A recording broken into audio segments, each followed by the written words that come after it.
자, 우리가 전단에 대한 균열을 조금만 분석을 해보면 다음과 같은 형태로 나타나게 됩니다. 이게 이제 보예요, 여러분들. 이게 본데 하중이 작용하게 되면 여기에서부터 이제 휨균열이 생기고, 처음에 휨균열의 끝에서 전단이 발휘되면서 조금씩 이제 방향을 틀겠지, 그죠? 이렇게 해서 전단균열이 발생을 하면 여기에 인장철근이 작용하고 있고, 여러분 보고 있는 것처럼 여기에 전단철근이 작용하고 있어요. 그러면 여기에 균열이 이렇게 가. 그러면 지금 여러분들이 눈을 감고 이렇게 상상을 해보면 여러분 눈에 보이는 거는 콘크리트 보에 이렇게 전단균열이 간 것밖에 안 보여요. 그런데 그 안에 인장철근이 가고 전단철근이 가고 있는 것을 머릿속에서 그릴 수가 있지.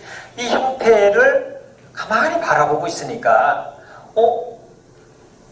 하중을 받아서 전단균열이 발생한 그 보 단면의 거동이 마치 여러분 재료 구조학과에서 배운 트러스의 거동과 너무 유사하더라는 거예요.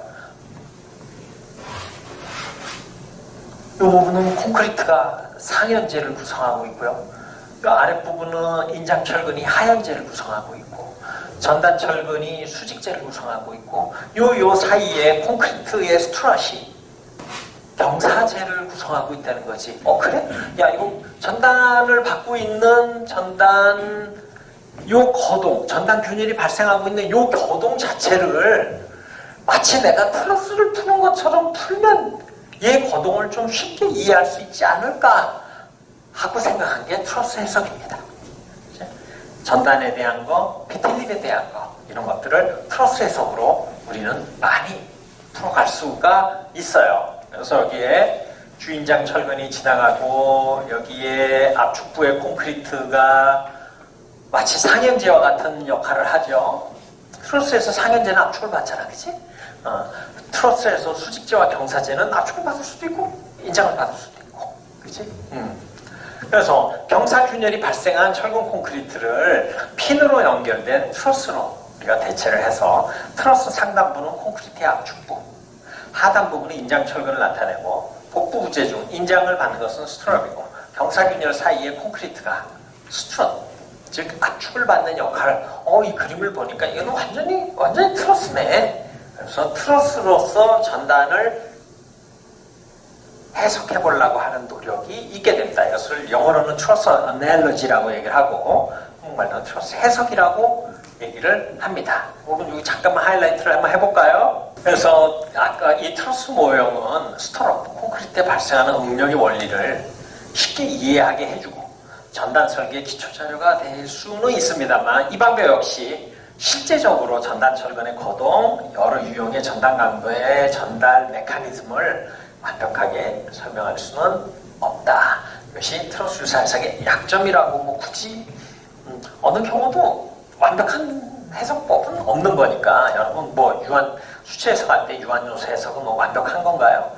우리가 컨티nuum 메커닉스가 잘 안 되니까 이거를 우리가 누메리컬하게 풀어가는 거잖아요. 그런 관점에서는 어떤 것도 완벽하다고 얘기하기는 어렵죠. 그런 측면에서 트러스 이 해석 방법 역시 이런 긍정적이고 우리한테 우리가 이거를 머릿속에서 어떻게 거동할지 이렇게 보여준다라고 하는 관점에서는 대단히 중요한 의미를 갖고 있지만, 그 자체로 어떤 계산값을 똑똑똑똑 떨어서 얻는 그런 과정에서는 우리가 생각하는 것보다 또 그렇지 않은 부분이 많이 있을 수가 있겠죠. 그래서 약점이라고까지 할 수는 없고, 어떤 점에 좋은 점이 부각되면 그 이면에 항상 그걸 뭐라 그래야 돼? 드로우백이죠. 약간 단점이라고 하기는 좀 그렇고, 미비점도 아니고 하여간 그런 거, 그치? 이 트러스 해석에 대한 거는 리터라고 하는 전단에 대한 트러스 해석 기초 그림이에요. 이게 1901년 120년 전에 이 인장철근이 배근되고 전단철근이 배근된 이 철근 콘크리트 볼을 가지고 120년 전에 리터라고 하신 분이 저거를 트러스를 한번 풀어볼까? 라고 생각. 그때도 트러스는 2학년 때 배웠나 봐, 그지? 트러스는 좀 비교적 쉬웠나 보지? 근데 이런 것도 그렇지, 이 정도 되는 트러스를 그때 계산기도 없었을 때인데 저거 뭐 수계산 하려고 그것도 쉽지 않았을 거예요.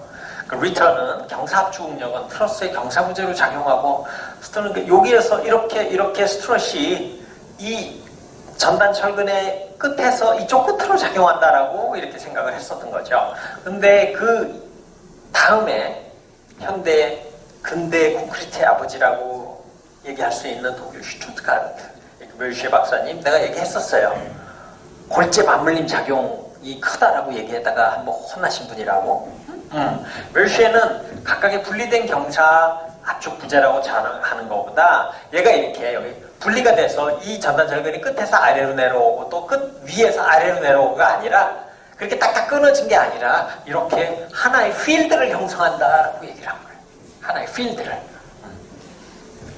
그래서 이게 멜쉐의 트러스 모형이라고 얘기합니다. 그래서 리터 앞에 있었던 리터의 트러스 모형이나 멜쉐의 트러스 모형이나 모두 콘크리트의 인장응력을 무시하고 균열 발생 후에 경사압축 응력은 45도로 작용한다고 가정을 해서 이렇게 갔던 거죠.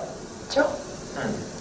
그래서 1902년에 출판된 멜쉐의 책은 말이 그렇지. 1902년 지금부터 120년 전 트러스 모형에 대해서 좀 더 자세하게 설명이 돼요.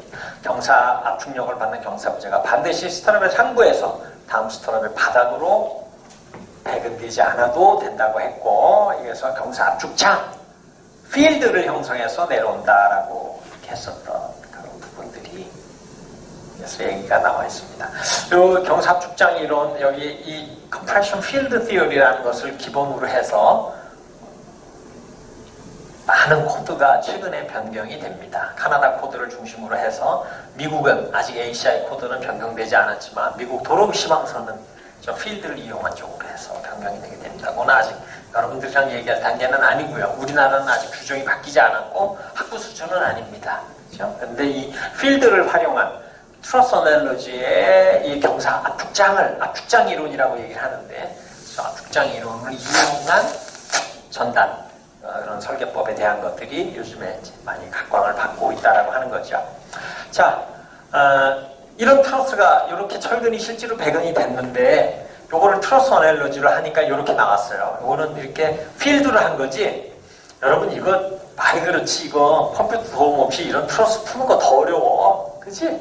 그러니까 이렇게 하지 말고 얘를 5개씩이면 5개씩으로 묶어서 이렇게 해서 각 단면력을 구한 다음에 얘를 5분의 1로 다시 나눠주면 이렇게 되지 않냐라고 하는 그런 실제 설계에 응용을 해서 하는 이런 경우에 트러스 모델의 예도 이렇게 나와 있는 거예요. 그렇죠?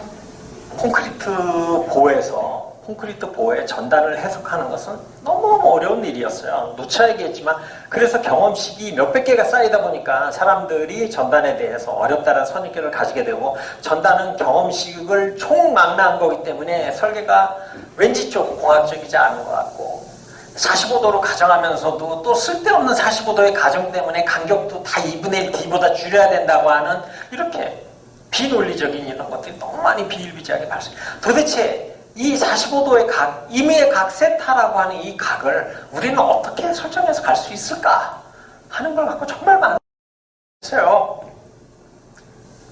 콘크리트만을 가지고 고민을 했겠지. 그러나 그 해법은 콘크리트에서 나온 게 아니에요. 우리가 이렇게 I형강 옆에 이제 이렇게 스티프너가 있겠죠. I형강으로 만든 보의 가운데 하중을 주고 얘를 단순 지지해서 실험을 하게 됩니다. 그럼 여러분 머릿속에 생각을 해봐. 내가 지금 이렇게 I형강을 가지고 가운데에 몇 개의 스티프너를 두고 가운데에 하중을 가면 얘가 이렇게 마찬가지로 휠 거 아니야. 휘면 이 부분에서 아래 위로 쭉 늘리면 강구조니까 좌굴이 일어나잖아. 여기서 좌굴이 딱 일어나면 좌군이 일어나면서 머릿속에서 상상이 될 거야. 내가 여기 이렇게 넓은 이 판을 아래 위로 이렇게 하중을 누르니까 이 부분에서 쭉 줄어들면서 옆에 있는 애들은 쫙 펴질 거 아니야, 양쪽으로.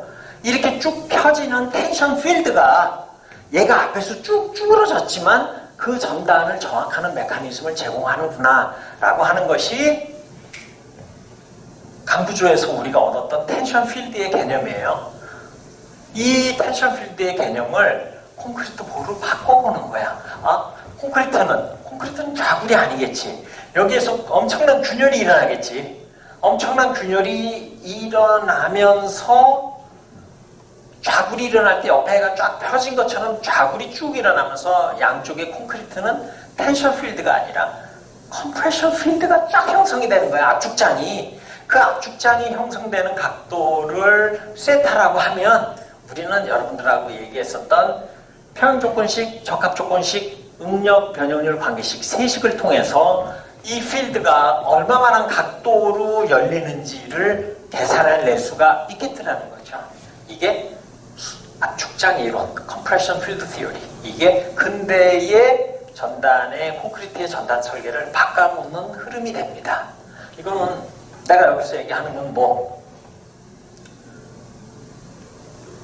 아, 나는 저쪽 건 뭐 내가 별로 그거 아니야. 내가 이렇게 해서 가지를 쳤었던 사람들은 절대로 갖고 올 수 없었던 엄청난 힌트였던 거잖아. 그지? 아, 이 부분에 대한 것도 내가 공부를 좀 하고 이 부분에 대한 것도 공부를, 여기 이런 부분이 있네, 이런 걸 콘크리트에 응용하면 어떨까 라고 하는 것이 지금 콘크리트 전단에 대한 설계를 송두리째 바꿔놓게 된 결과라는 거예요. 그 얘기를 하고 싶어서 요거를 집어넣은 겁니다.